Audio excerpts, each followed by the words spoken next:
Hi, Shanil. Hello, Bianca. How are you? I'm good, thanks. Thank you so much for doing this call with me. I've been dying to speak to you and hear your story. It's really inspirational. So yeah, thanks so much for your time. No, it's my pleasure. Yes, so you're currently in Edinburgh, so you're working there, and you got a job there from India. Yep. So yeah, if you could just tell us a bit of your background, so where you're from in India, what your professional background is, and what your current job is. Yep. So my name is Shanil Ranka. I am basically from a northwestern part of India, a state called Rajasthan. I did my graduation, which is called Bachelor of Commerce in India, and it's called Bachelor of Commerce here as well, which is more into accounting and finance. And along with that, I did a professional qualification called Chartered Accountancy. So I'm a professional chartered accountant. After which, I started my job back in India with one of the big four consultancy firms called Ernst and Young, Mhm. and I worked with them for 3.5 years. After which, I thought it would be nice to have a global exposure. Since so Big Four are four companies in the world in the field of consultancy, which are present in 150 plus nations. So that gives you a big leverage on mobility, and also gives you a big leverage in terms of working with different kinds of people. So I worked with them for 3.5 years, and after that, I thought, okay, so maybe I can do a bit of global exposure, and then what better to come first time outside India than UK, because there's no language problem as such. And from India, it's even more easier since they recognize the qualifications of India directly. So yeah, then I applied, and I'm working currently with a firm called PwC. It's one of the other big fours, as a senior associate 3, which is just one level below manager. And my profile is basically statutory audit of wealth and asset management clients. Great. So was it your plan to get a job in Scotland? Did you target a specific region or were you applying everywhere in the UK? So basically if we talk about financial services market, it's basically focused on London and Edinburgh, and also a bit of Glasgow. London being, of course, the most prominent destination. But the thing is, I didn't want to go to London. It's too costly and too crowded. So, and I know that I had a friend in Edinburgh. So he told me about like how beautiful the city is and everything. And also, so then I decided that I had a choice between Edinburgh and London when I was looking. So I tried to focus more on Scotland part of it, and then fortunately I got something here. Yeah. And I'm biased. I would say Edinburgh is beautiful because it's my home city, obviously. uh, So how long did it actually take you to get the job offer? So I started my job search back in October 2019. I did quite a lot of search on LinkedIn and a few other job websites, but then something was not clicking, maybe due to my CV, or I was just copying the same CV everywhere. That time I was not like fully into it, so I started my search in October 2019, and the first time I got a call was February 2020. Yeah, so basically around it takes like 3 to 4 months in the whole process, because the process here is also cumbersome since we are coming directly from India. Yeah. And so how many jobs roughly did you apply for before you got the job offer? I applied for around the thing is, I applied for more than 50 jobs, but when I started doing my search, I didn't know that sponsorship is such a big challenge in UK. Then I focused my efforts on specific firms, and then I would say from the final count, I applied for 10 and got offers for 2. Like the whole process went and got offers for 2. Yeah. So you said that, yeah, so you didn't realize the complexity of the visa process initially. So what were the main barriers and challenges for you to get the job offer? Yeah, so the main thing is like everyone says that you can go onto the government website and you can get a list of sponsors. So sponsor is basically a company which has a sponsorship license with the government of UK, and it has like a lot of companies. But the thing in ground reality is not all companies are ready to sponsor, and especially in the field of information technology or robotics or automation, it's a bit easier. But in the field of finance, it's a cutthroat competition. So the best bet would be to focus on even in finance. Let's say if it's investment banking or auditing or advisory or any kind of consultancy, the best bet is to focus on top 10 companies. So let's say in consultancy there are top 10 companies like EY, KPMG, Deloitte, PwC, BDO, Grant Thornton, and all such. So only the top 10 companies would have such a leverage and would be more than willing to offer sponsorship to candidates. So I shifted my focus towards, since I had experience of one of the big fours, I thought it will be why not use my experience and then focus on big fours only, because it is easier to get into them, and they provide sponsorship not easily but comparatively easily than other firms. Yeah, so you decided, so you kind of targeted specific companies, the top ones that you knew they could sponsor. Yep. And how did you know you were applying? So some of the, yeah, so like PwC, for example, yeah, they have a sponsor license, but there's still some jobs that they can't sponsor under the skilled worker visa route for various reasons if it's not eligible. So how did you know that you were applying for the jobs that they were able to sponsor? Yes. So what I did was there's a different kind of list on government website which is called shortage occupation, and then the other list is called a skilled worker list, where we have different codes. So you need to first figure out that in which code do you lie, and then with the job description you can figure out whether you that job is eligible into that job code. If that's the case, and then you research a bit about the company, and you can maybe talk to different people on LinkedIn. And more so, like I would say in the field of finance, top 10 companies, if you have the main focus of these companies is that they won't hire freshers or people with very negligible experience. They want to hire people on kind of a senior level, not if manager but kind of a senior level. So you need to make sure that you have your profile ready, and then the process gets easier automatically. Yeah. And so when you got offered an interview with PwC, the job you have now, what was the recruitment process like for you, and the interview process? Okay, yeah. So how did it go was, the first thing was in basic HR interview, where they just asked regarding my basic qualifications and everything to be sure that okay, I fit the criteria.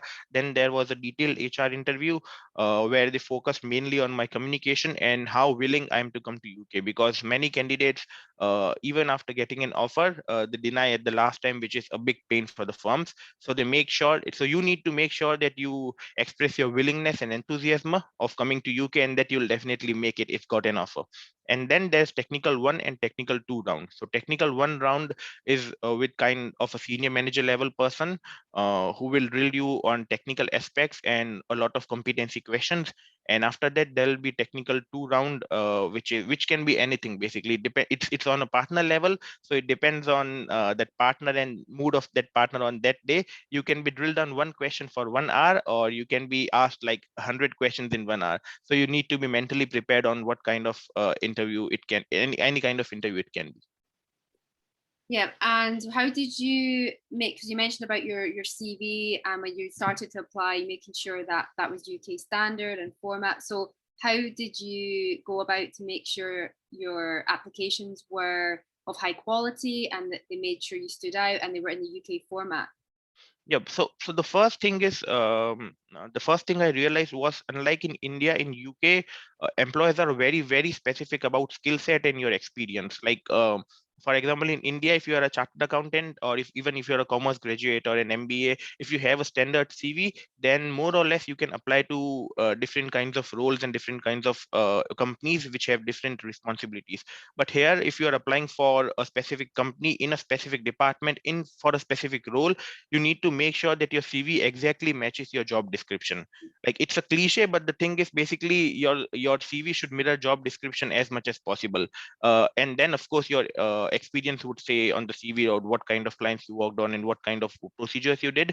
So that is one key takeaway. And the other thing is, while applying for job, you just because you are applying, it doesn't mean that it should come. You may think that you are eligible for this job, but it might not happen. So that's a give and take. It depends, because if for some companies the HR process is outsourced, so you never know who's reviewing your CV. So you don't need to take it personally. Sometimes it may happen that you are overqualified and you never know that it's automatically rejected, or maybe you are underqualified and it's automatically rejected.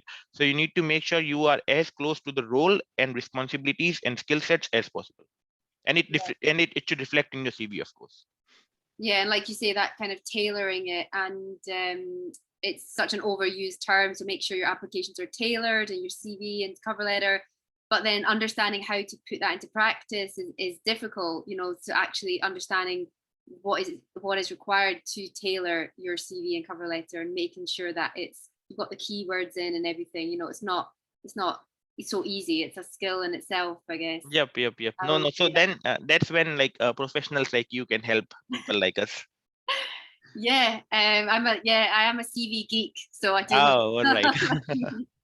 So in general, so thinking about the interview process that you went through with PwC, and then the application with the CV cover letters, how in general does that differ to recruitment in India?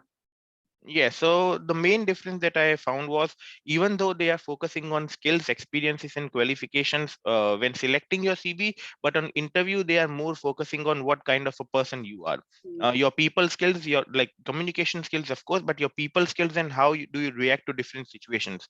So let's say if there are 10 questions in an interview, 7 out of 10 would be based on your competency, based on situational based questions, which will let them know that given a certain situation, how would you react into it. And it will also let them know your past experiences, from which they can figure out what kind of personality you are.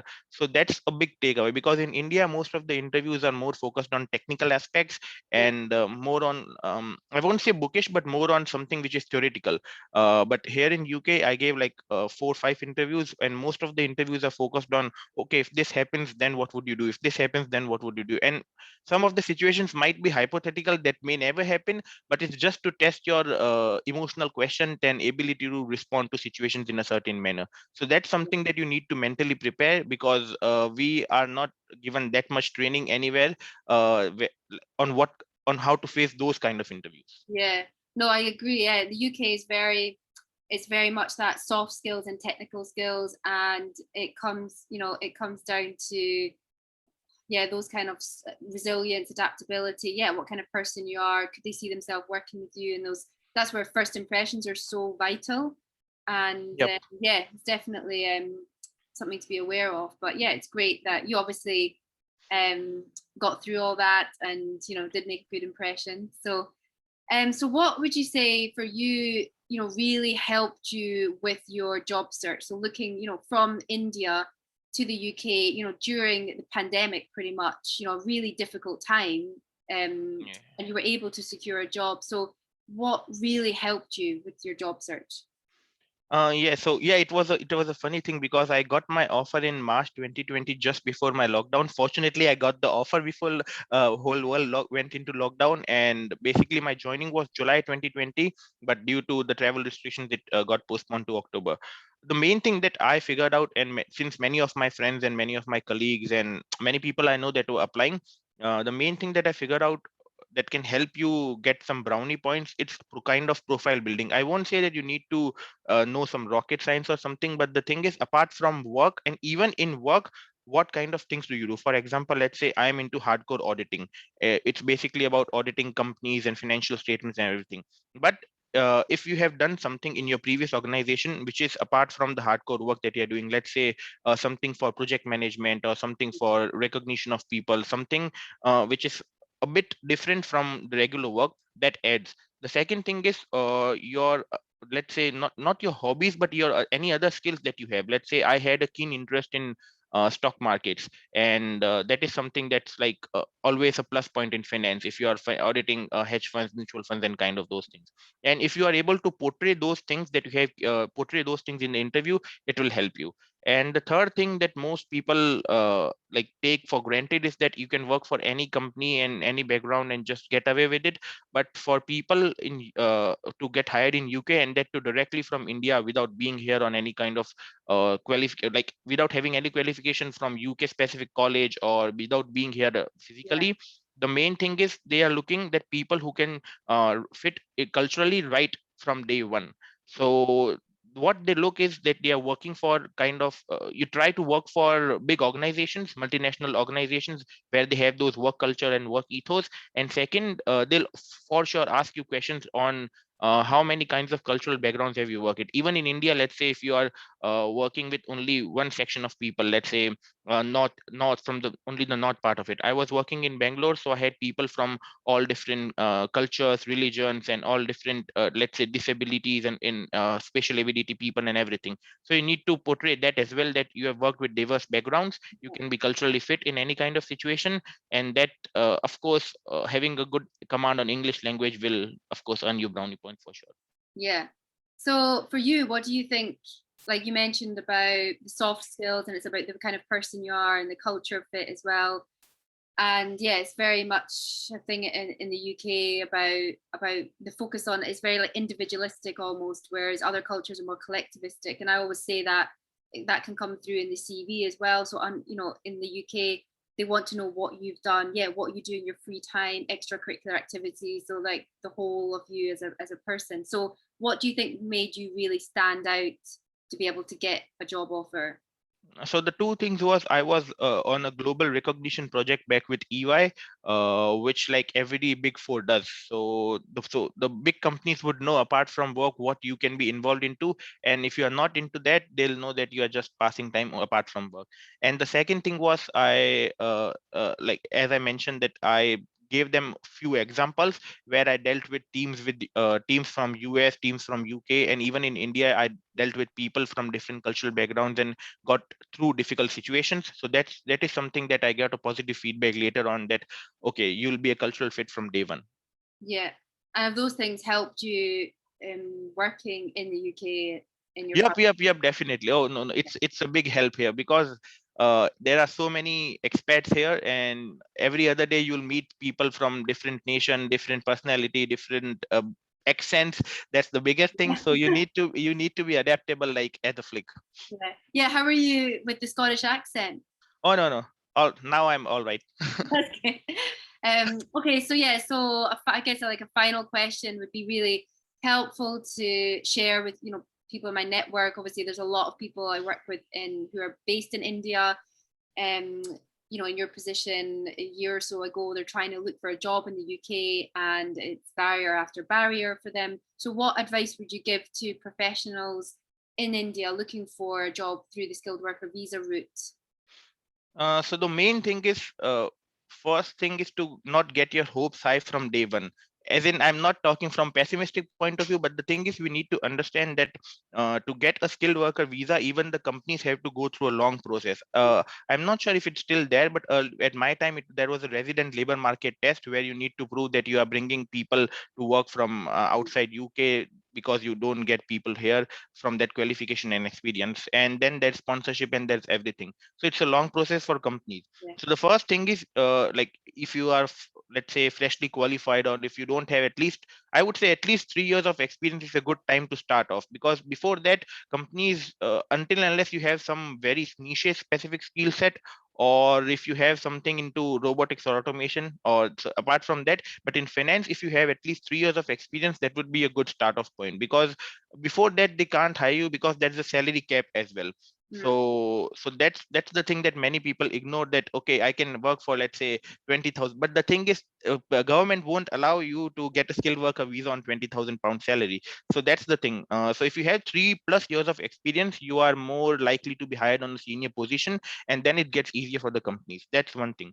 The second thing is right from since if you need to make your mind from day one where if you want to work in UK. So as I said, you need to build your profile. Apart from work, you need to focus on, let's, even if not in the office, if you're not getting opportunities, but you can join organizations, different organizations, which like that's organization ISEC in India, JCI in India. So even such organizations where you can go into, let's say, a 15-day training seminar outside India, or something that you can show that you work with people in different projects and in different opportunity backgrounds or cultural backgrounds. So that's a good fit.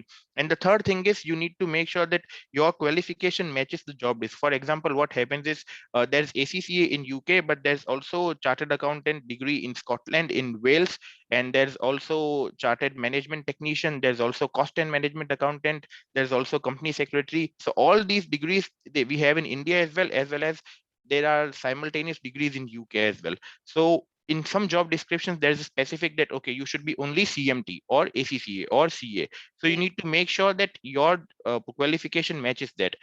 Because in India, it might be the case that CA is like a blanket degree and you can go into any finance job, but here it's not the case. So you need to make sure that you're only applying and focusing on those jobs. And if you're not started qualification, then maybe you can focus on those qualifications. So that's, and the fourth part is, it's difficult even in India to get into one of the top 10 companies, but try as much as you can. And even if you are not able to get into one of the top 10 from your starting point of your career, maybe let's say after 1 or 2 years of experience, you can focus, because that gives you a big leverage. Because as I said, big fours, or let's say even with companies like HSBC, NetWest, Bank of America, and Municipal General, many of those companies have offices in India as well. So Yeah. if you can get into those offices, it would be a big plus point. You can get sometime, maybe even you can get an ICT UK rotation, and then it gets easier. So if you get into big top 10 companies, it helps you in mobility very easily, as compared to if you focus on only domestic companies which don't have offices outside India. Yeah, great tips. Fantastic. Yeah, thank you so much, and really happy for you that you've achieved your goal, and I hope that you're enjoying Edinburgh, and Yep. yeah, my home city. So yeah, so thanks so much. I'm sure this is going to be so helpful for a lot of people in my network to hear your story, and it's a very inspirational one. Obviously, it's not ended here, so it's ongoing for you. And Yep, but of yeah, course. we wish you all the best, and thank you so much again for your time. Thank you so much, Bianca, for having me, and hope all the best to everyone who's watching this. Thank you. Take All care. right, take care. Bye bye. Bye.